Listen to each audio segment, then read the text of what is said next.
posted up out here.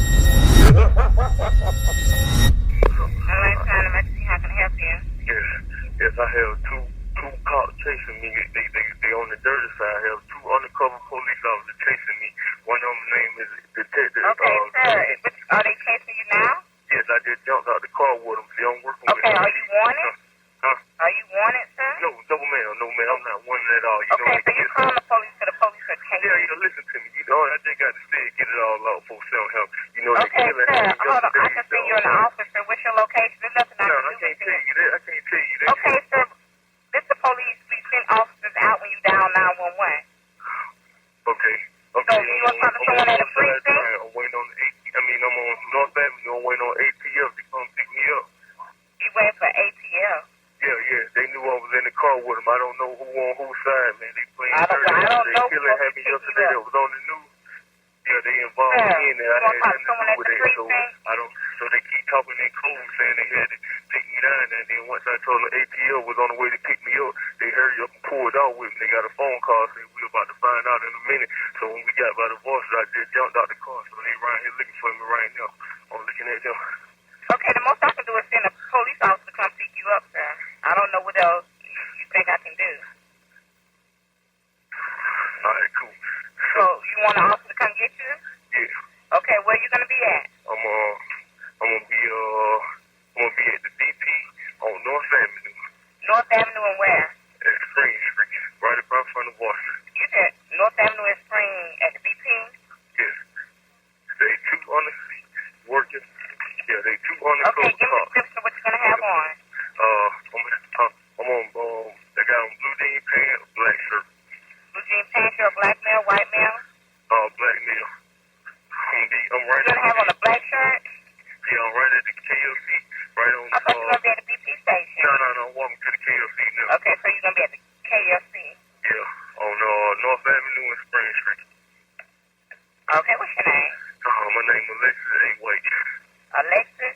Yes, A-L-E-X-I-S. And what's your last name? White. White? Yes. What's your cell phone number you're calling from? 678 754 1933.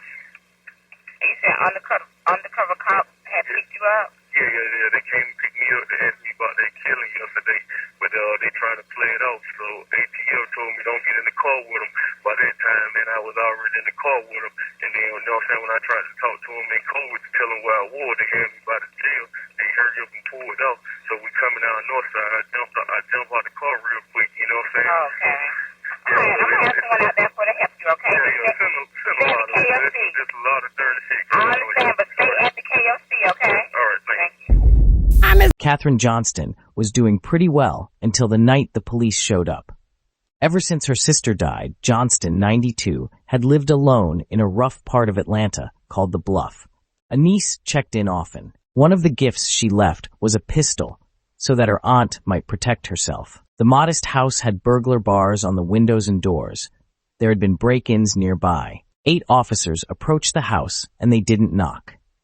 The warrant police obtained, on the basis of a false affidavit, declared they didn't have to. The house where their informant had bought crack that day, the affidavit said, had surveillance cameras, and those inside could be armed.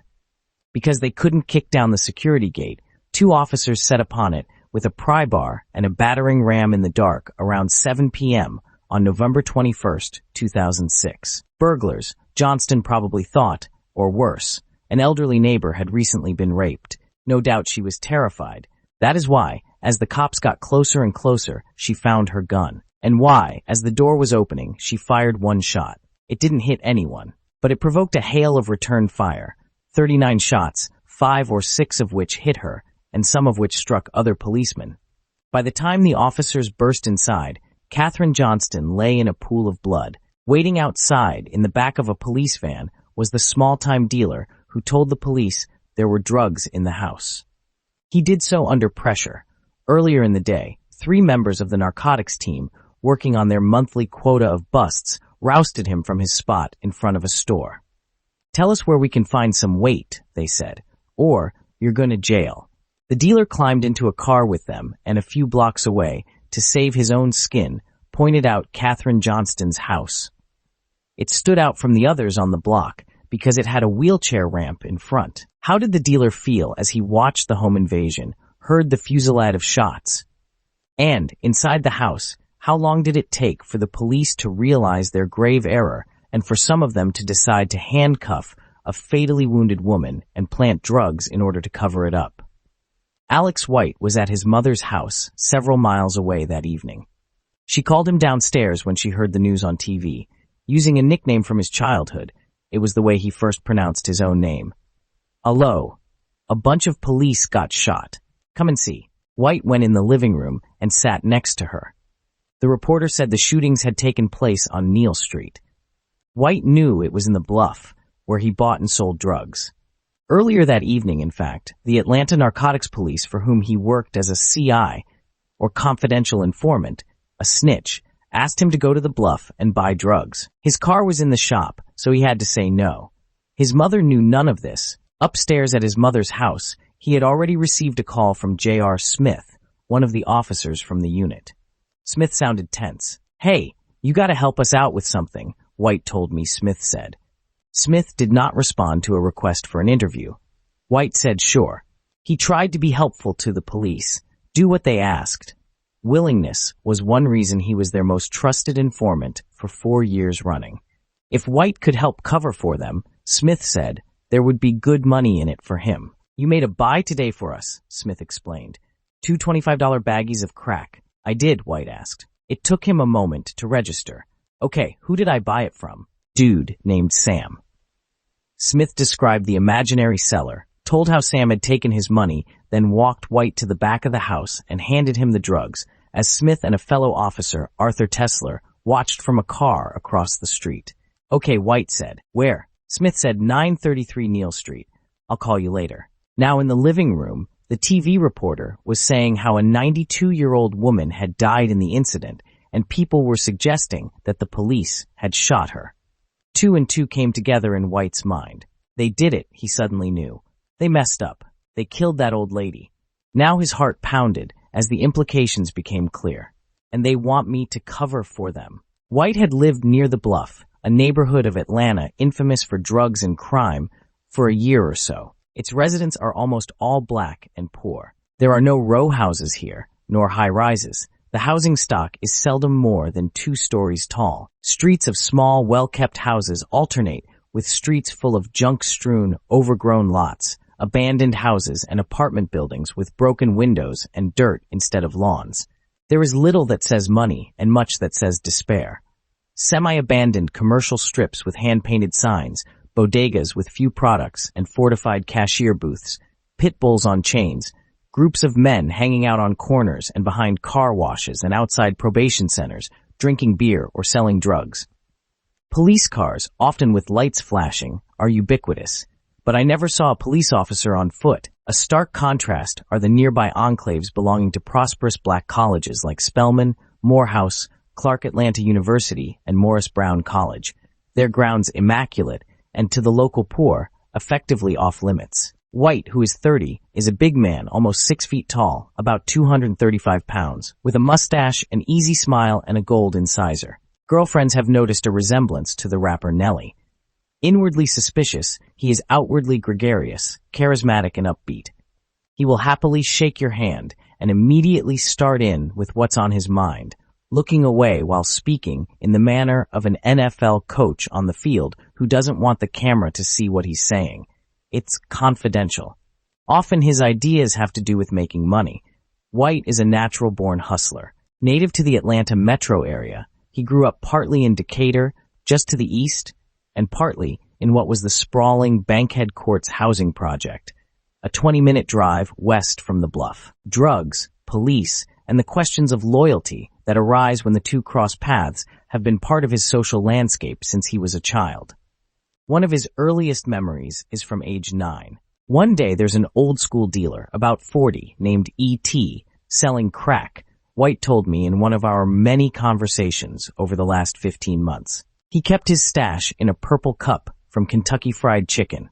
I remember that cup plain as day. The police drove up, arrested him. They must have just had somebody do a buy from him and put him in the car. I was standing around. They asked me what I was doing there. I said nothing. In fact, White had seen where E.T. was hiding the KFC cup in a pile of garbage nearby. Somehow, the police knew to pressure White, and pretty quickly, he gave the dealer up. Right then and there, I knew I screwed up. I screwed him, he said. But at that age, you don't know how to lie to the police. White was scared to see the dealer after that, until E.T. told him it was okay. Everybody makes mistakes when they're young. Though White doesn't paint his family as impoverished, clearly there wasn't much money to go around. His dad, a quiet, mild man, worked only sporadically, laying carpet, while his mom, who received a Social Security disability check for a nerve problem, took care of him and his younger siblings, Calandra, who's now 28, and Kevin, who's 18. When Calandra started having children at 16, his mother cared for them too. In the hood, it's a struggle, White said. Your mom get a check at the end of the month, and ain't $20 left 3 days later. There was money for what we needed, but not for what we wanted. What he wanted would cost more than he could make at McDonald's, where he worked briefly as a teenager. White hit the street to make up the difference. He was always coming up with something new, Trell Bernstein, his longtime friend, said. He was always hustling, and I respect that. Always the businessman. He would sell you anything. He added, big screen TVs, I still have one, cases of liquor, stuff stolen out of the back of trucks. He's the ultimate hustler. He could flip anything. His mother told me, when he first started getting in trouble was when he stopped going to school. He did 9 months in boot camp when he was 15. They said he stole some tools from a truck. White says he was sent away for selling drugs. But after 3 or 4 months, he went back to the same thing. I beat him, but it didn't make no difference. When White was 17, he teamed up with Trell, and they sold drugs down the road from the Bankhead projects at a large Petro truck stop off Interstate 285 west of downtown Atlanta. Marijuana, crack, powder cocaine. The rocks of crack cost $5 in the hood, but they're $15 or $20 to a truck driver, White said. In early 2001, in the truck stop convenience store, White met Antracia. She worked the register. Both were 19. I had got out of high school and had just had my daughter, Antracia told me. Alex came, and he said, let me take you out. He wasn't driving nothing. He just tricked me. I said yes. I guess he was my first boyfriend. We started living together in 2002. White quit high school after 10th grade. He said he was academically gifted but saw bigger opportunities in selling drugs. He admired a kingpin named Demetrius Flannery, Big Meech, who controlled cocaine distribution in the region from the 1990s until around 2005 through an organization called the Black Mafia Family. Big Meech befriended rappers like Young Jeezy, held legendary parties at clubs, and made a push for legitimacy with a music company called BMF Entertainment. White was nowhere near the Black Mafia family inner circle, but he believes he distributed their product. Like others in Big Meech's orbit at the time, he tattooed BMF onto his right hand and one of its slogans, COS, Code of Silence, on his left. To make money in drugs, you need a crew, and White started his own, which included Trell and White's light-skinned cousin, White Boy, and some others. He says he was just starting to move the kind of volume that would let him get off the street and into a position of managing when he had a pivotal encounter. It was a Saturday in August 2002, he recalls, not only because he has an excellent memory for numbers, but because it was the same day as the annual reunion of past residents of Bankhead Courts. They met for a picnic every year in a nearby park. White planned to go with a friend. But in the meantime, he was catching some fresh air in front of the apartment he shared with Antracia on Martin Luther King Jr. Drive in West Atlanta. An unmarked police car containing 3 detectives came up over the curb and screeched to a stop a couple of yards away. Always ready for this kind of thing. Like most of his friends, he had been arrested a few times already for selling drugs. He subtly dropped a baggie of weed from his waistband down his pants leg and deflected it under a car with his foot. The police put him against their car and frisked him. When he came up clean, they couldn't arrest him, but then they ran his ID and came up with an outstanding probation warrant. White had failed to return to court as part of the disposition of a marijuana charge. It was only a misdemeanor, but they handcuffed him and hauled him in. On the way, they started talking. White was friendly and outgoing. An officer wrote down his number, told White to call someday. White construed the offer as opportunity. The police, after all, were a main impediment to success in business. Some of his cohort hated them, but White was a pragmatist, and after his short stint in jail, he called the officer. This was a way to get ahead, he thought. Cooperating had a steep downside, namely that word could get out, in which case his reputation and even his life would be at stake. But he thought he could live with the risk. A set of rules specified what White should have been paid for helping the cops bust people like himself and his customers. $25 for a marijuana buy, for example, and $35 to $50 for small buys of crack or cocaine. There was the chance of a big payout if an informant led police to a kilo of coke, but those chances were few and far between. Normally, money for snitches amounted to what White called chump change. He made his real money by running his crew on the street corners and by working the clubs at night, brokering sales. A guy come in from out of town, I fix him up. But as the cops got to know White and vice versa, the unofficial possibilities became clear to both sides. White assumes the cops liked working with him because he was both well connected with drug dealers and easy to deal with. He could navigate both worlds. To White, working with the police was like adding a second business, informing, to his existing one, dealing. Betraying people seemed not to weigh on his mind. I don't set up people I know, he said.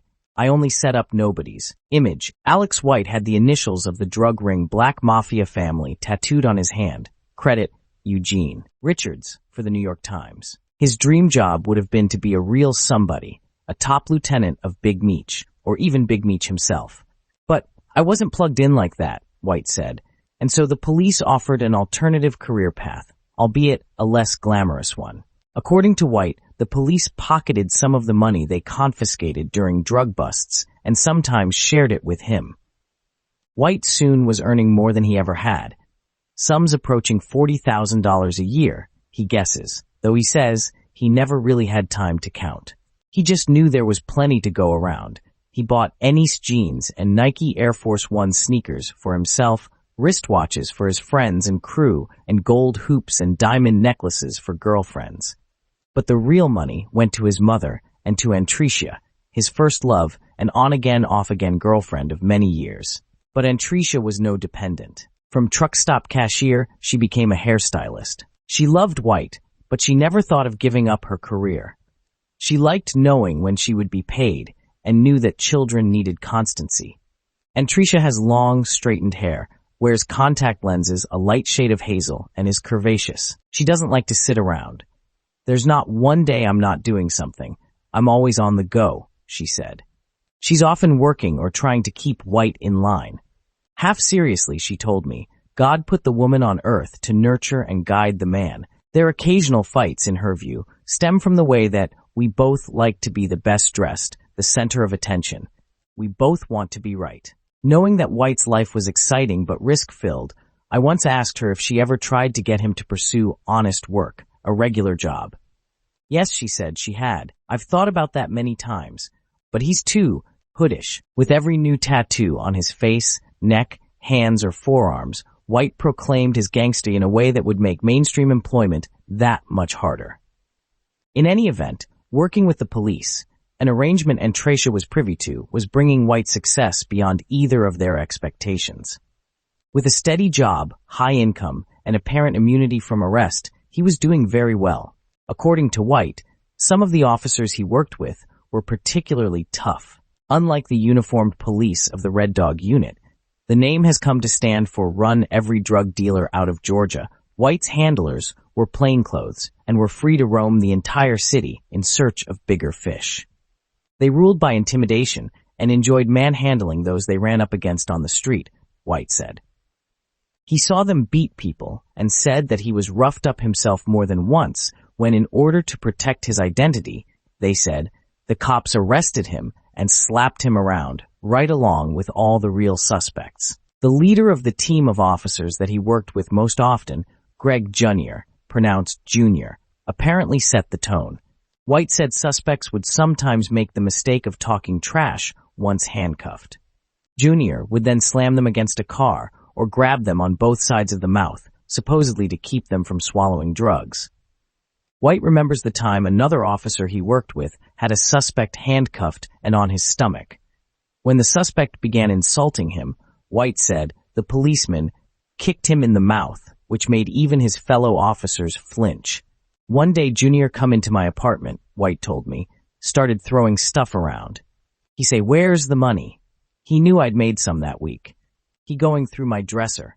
He took $4,000. Junior rough. He very, very rough. White just accepted the situation. He was not a partner, but merely a sub-rosa subcontractor, a fact Junior frequently reminded him of. Junior's team drove around in a black Ford van with darkened windows that became notorious Darth Vader's own ride. Everybody know that van, White told me. Junior also drove his own SUV, and one day he handed White in the passenger seat an envelope full of pictures. "He show me this Jamaican guy," White said, except only his head on a fence. It had dreadlocks on top and veins below where it got ripped off. Junior say he fell between buildings during a chase. White said he felt he was shown the photo as a kind of warning. Junior, through his lawyer, denied all claims by White. The Atlanta Police Department would not comment. White knew the cops were dirty. He saw the corners they cut. He presigned cash disbursement forms so that the officers could fill them in as needed. The fact that White knew this perhaps gave him a bit of power, but in reality, it frightened him. They were dangerous men to consider displeasing. When White got the call from J.R. Smith, the night of Katherine Johnston's murder, asking him to cover for the police, he knew he had to play along.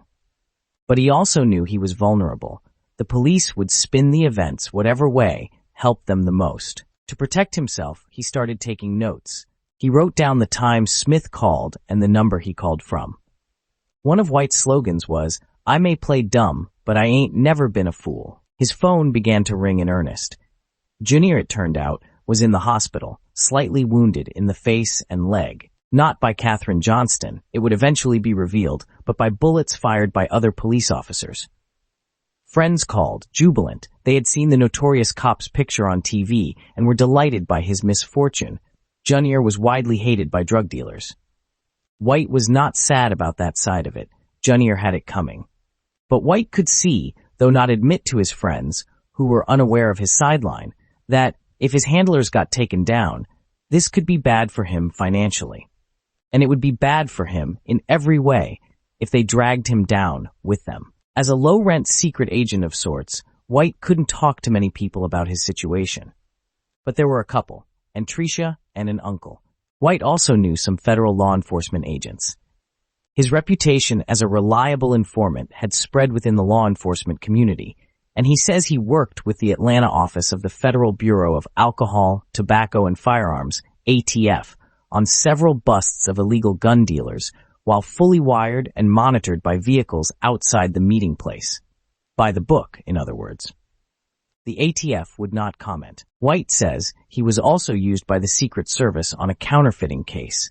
The Secret Service would not comment either. According to an FBI report assembled from interviews with numerous officers in the months that followed, White called his ATF agent, Eric Degree, who drove over the next morning. After White unburdened himself, Degree advised him not to take calls from his narcotics handlers and to keep him apprised of developments. Minutes after Degree left, White says Junior out of the hospital called, and White, unable to resist, answered. Junior wanted to go over the story that Smith and White had settled on and to make sure White was still with the program. White said as he listened. Junior said that detectives would be coming by White's mother's house to show him a photo lineup of people who could be Sam, the man who supposedly sold him crack. White's understanding of what happened next diverges from the account that can be pieced together in the FBI report. White told me that he was worried that Scott Duncan, the narcotics detective who came by, could be in cahoots with Junior and had come to rehearse White's agreed-upon story and to test his loyalty. The FBI report, by contrast, paints a picture of a detective innocent of the cover-up, sent by superiors trying to find Sam. The FBI report confirms that Duncan and White met at an intersection near his mother's house. White says that he never intended to get inside the car, but that he did to remain inconspicuous when some young men drove by. And he meant to keep the door ajar as well, but in a moment of inattention, it clicked shut. Once inside, the child locks were on, and he worried that he couldn't get out. They drove to a vacant lot, where Duncan parked and had White tell his story while the car idled. Next, they drove over to Neal Street. White grew increasingly nervous. They came to a stop outside the county jail. White said that Duncan and another detective in the car, who never identified himself, told him they were there to collect the photo lineup. But instead, they left him in the car while they stood outside and made phone calls that White couldn't hear. White called Degree of the ATF. He wanted him to know the mess he believed he was in and the danger. At one point, according to the FBI report, Degree instructed him to pass his phone to the officers. He told Duncan that he needed to see White in his office when he was done. The detective replied that he needed to keep White for a while, that the photos weren't ready, and handed the phone back. White, now increasingly paranoid, wondered whether he was going to be killed. That way he could never undermine the cover-up. His fear growing, he called Degree again. This time, he says, the federal agent told him that he had to find a way to get out of that car. Whether or not that was his instruction, Degree's statement in the FBI report doesn't mention it, and the ATF won't say. It's what White resolved to do. His chance came when the detective stopped in traffic just opposite the Varsity Restaurant, an Atlanta landmark near downtown. Though he couldn't open the back doors, White found that the electric windows still worked. He lowered one, and before the detectives knew what was happening, opened his door from the outside.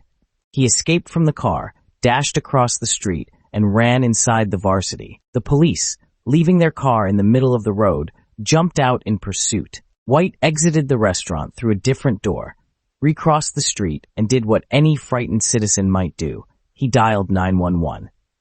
The police recording captures a panicked White telling a dispatcher that he is outside a gas station being pursued by cops on the dirty side.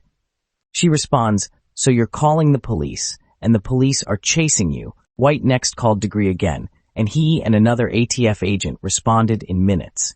They took him to their office and called the Atlanta Police Department's Internal Affairs Unit, which dispatched officers to pick up White. Over 4 or 5 hours, White says, they subjected him to a polygraph test and had him call Junior and others while they listened in. Late in the day, one of the longest of his life, he said, they drove him home. Only minutes later, the phone rang again. It was Junior. I could hear he was sweating, said White, who had the feeling Junior knew he'd been to Internal Affairs. Junior asked whether White was sticking to the story. I said yes, but then he says, "Where are you now, man?" And I said, "Oh, I'll be staying outside the city tonight." And he says, "Yeah, where are you going to be?" I told him something different, but the whole time I'm thinking, man, why he want to know that? White, certain that he was a marked man, left an urgent voicemail for Degree, and on the hotline for the local office of the Federal Bureau of Investigation. No one called back. It was the night before Thanksgiving. At a big Thanksgiving dinner with family the next day, White could think of nothing but his terrible situation. Finally, he confided in an uncle who suggested that he go public, call the TV. This was a radical step, going outside law enforcement, leaving secrecy behind. It might create a new raft of problems for him, with former associates wondering, hey, maybe that was the guy who set me up. But White concluded that raising his profile was his best chance for survival. The snitch would come in from the cold. That night, he called Wagga Channel 5, Atlanta's Fox affiliate. The killing was still big news 3 nights later, and they were very interested. Now, to establish his credibility, White says he called Junior yet again while a reporter and producer listened in. The next morning, he went to their studio in a taxi. They offered to shield his identity, but White said, "Nah, we're past that now. Use my name. Shoot me like I am." Ultimately, they obscured his face anyway. Once the taping was done, though, he hesitated to leave the station, worried about what awaited him outside. He ended up spending the day there, lunching with staff members and helping with further reporting into the evening. Finally, around 10 p.m., he took a call from an FBI agent, agreed to meet him at a nearby parking lot, and finally stepped out of the door. In the meeting, he says he outlined his fear, and the FBI responded with a plan to house him outside Atlanta as a kind of protected witness who would help prosecutors and investigators build their case. But he wouldn't go for that. The city was all he knew. Living anywhere else scared him more than staying put. They said okay and drove him to his mother's, where White began to pack his bags. The FBI checked him into a series of business hotels around the city, White says, and encouraged him to stay indoors. He received a weekly expense allowance and could feel as if he were living large. The FBI would not comment, but he soon tired of watching DVDs and felt isolated, lonely, and low. He and Antrisha had always been in an intermittent thing. Now they were in touch, but apart. Fearful for his life as word spread on the street that he was a long-time snitch, he tried to stay away from other friends and family, too. He began to frequent a club called the Chit Chat Lounge.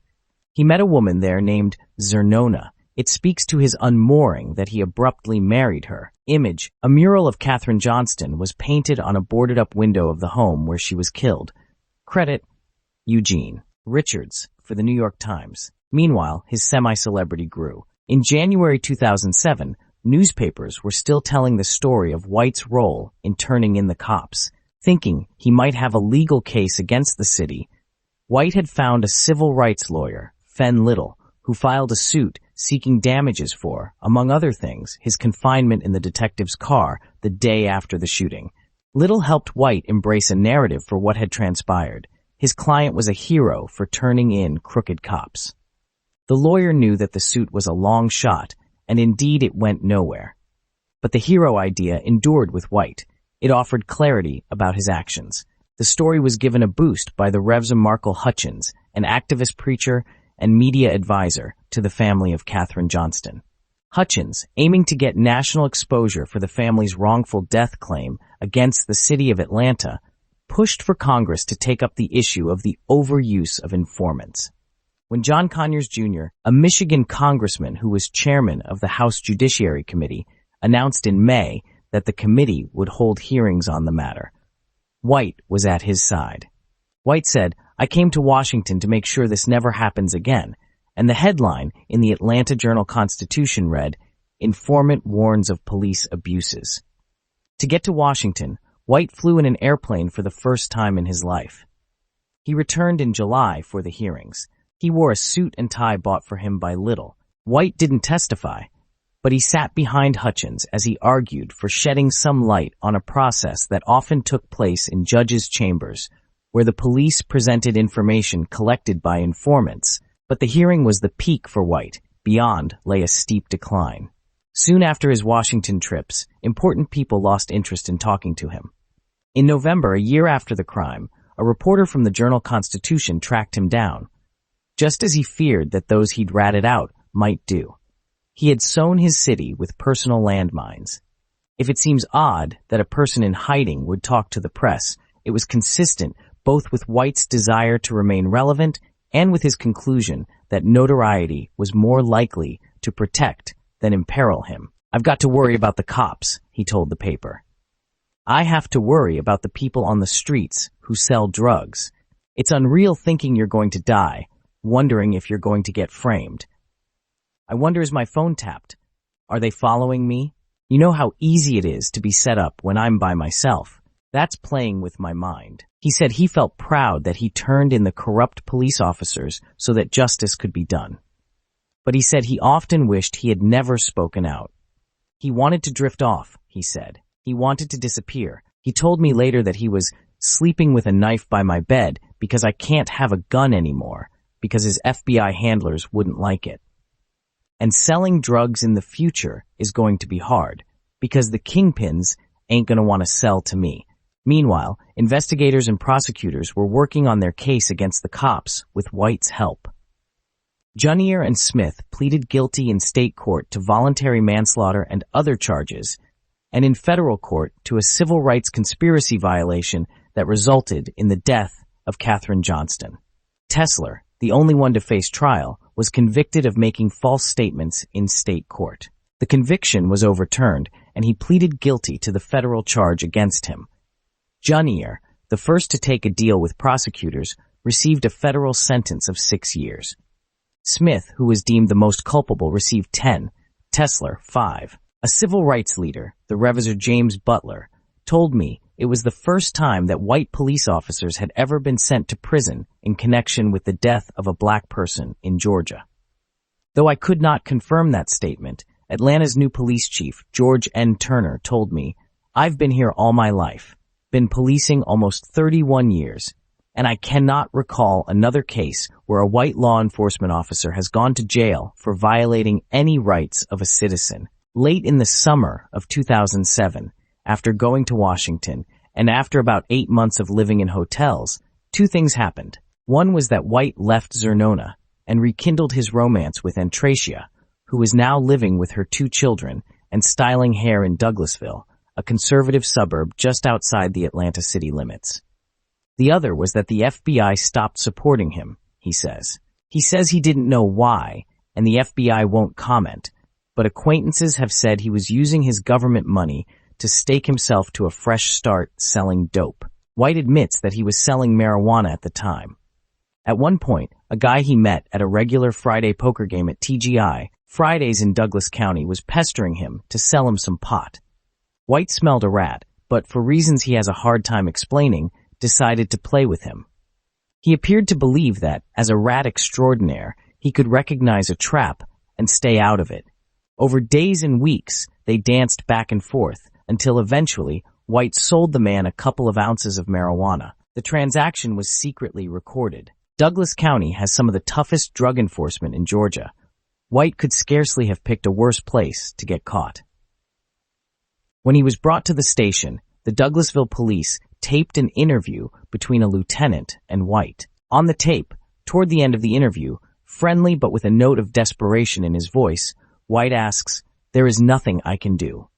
The lieutenant responds that it is out of his hands.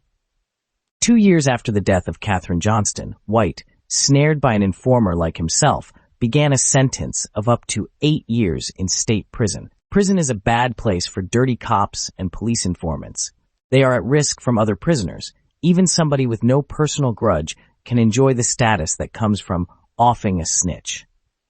White spent most of his sentence in protective custody, which basically means isolation, the box, an individual cell in a high-security building where there's no group exercise, no eating together. That kind of privation takes a toll on many people. But White seems to have done all right. Last summer, he was paroled after 2 years and 5 months. A cousin, who the month before finished a 10-year sentence for armed robbery, picked up White at the bus station in Atlanta. I caught up with him the next day. He had gained some weight and was less fit than he was when he went in, but he was still outgoing, still animated, still talkative. For a man stuck alone in a cell for more than 2 years, he exuded surprising charm. White's parole seemed more like house arrest.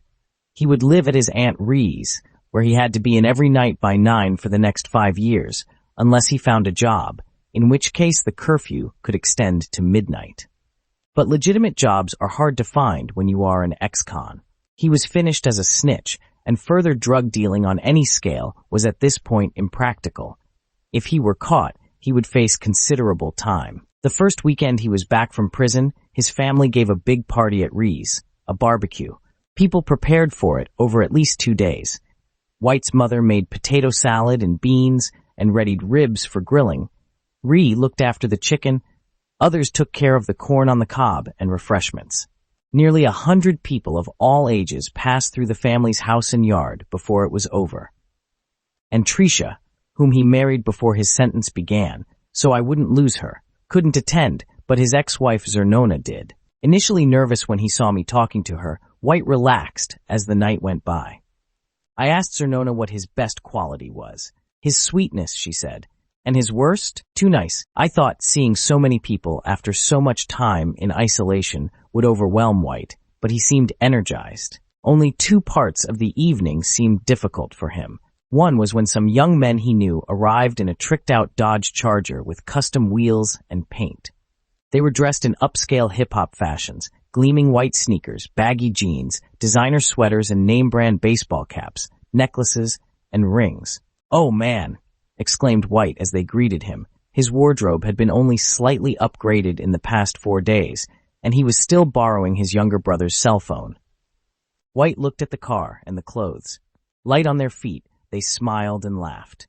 When you got no money, you got no power, White would say later. The other difficult moment was around 11 p.m., when a group of young people, including his brother and some cousins, left the party to walk to a nearby park.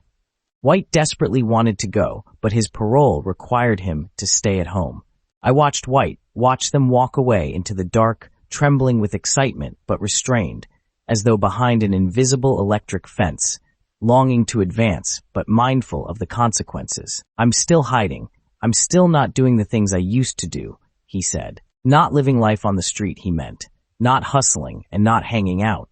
He was stymied by parole. But when I saw him slouch down in his seat as we drove through the city and refused to go into certain stores or restaurants, I knew that he was also afraid. Now he was completely stuck, unable to publicly function in any of his signature ways. On another day, not long after his release from prison, White wanted to show me the landmarks of his old life. A few acres of grassy fields behind a fence, with pieces of foundation here and there, were all that remained of Bankhead Courts, his childhood housing project. It was razed while he was in prison. Before meeting her for lunch at a Mexican restaurant, we drove by Antresha's salon in a down-at-the-heels strip mall. For dinner, on a different evening that June, we ate hot dogs in the drive-in section of the Varsity restaurant. White wanted me to see where he fled the police car and where he called 911, but he was also on a public relations campaign. Some people remembered him simply as a snitch in league with the cops who killed Katherine Johnston. They didn't remember that he was the one who turned the bad cops in, that he was the hero. He wanted me to see what our waiter would say. When White asked if he remembered that lady that was shot by the police 5 years ago. "And do you remember the guy who gave them up?" The man's face lighted up. Yes and yes.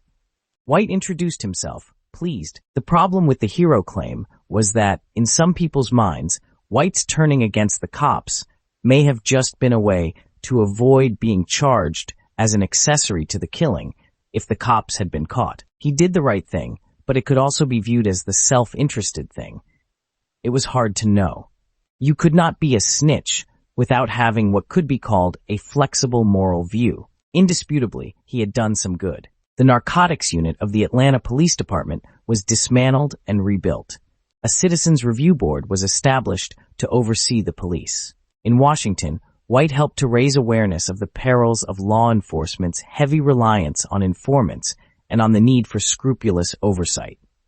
Johnston's family settled its civil suit against the city for $4.9 million in 2010. The family was then sued for a share by the Rev. Markel Hutchins, who claimed they reneged on a promise to pay him. The future still looked hazardous for White. He claimed not to be concerned that Tesler would be released from federal prison in September and Junior in February. "I ain't gonna lose no sleep on it," he told me last month. "They are like me now. They ain't officers no more.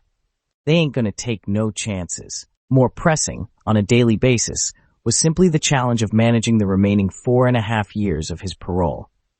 Since his release from prison, White had found a couple of days' labor in warehouses and some regular work cleaning up for Antresha. He also sells caps and t-shirts at a flea market. He moved in with Antresha for a week before they declared it a failed experiment, and he returned to his Aunt Ree's basement.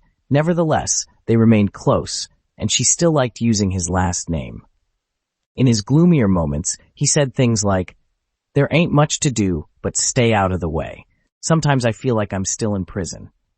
Other times, he would declare his intention to reclaim his life and reputation.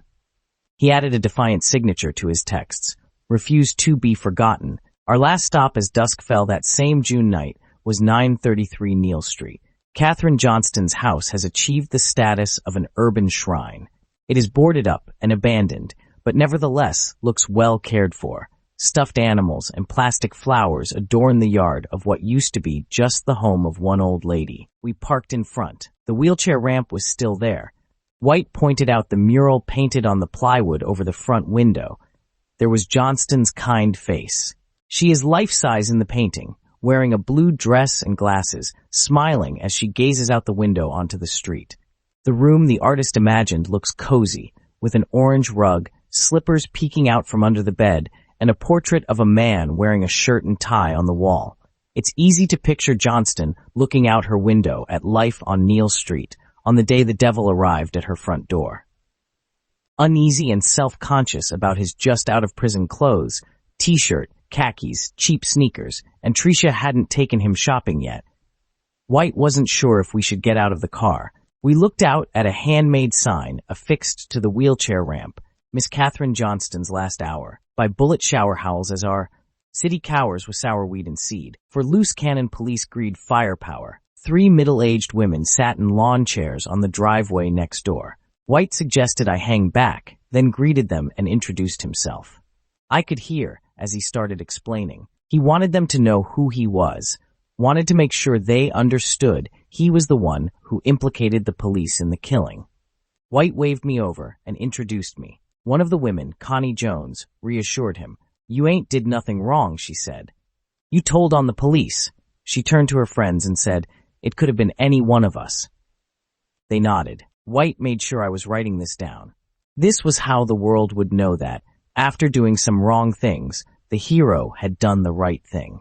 As White put it to me later, when they get to the end of the story, they're gonna see the man still standing,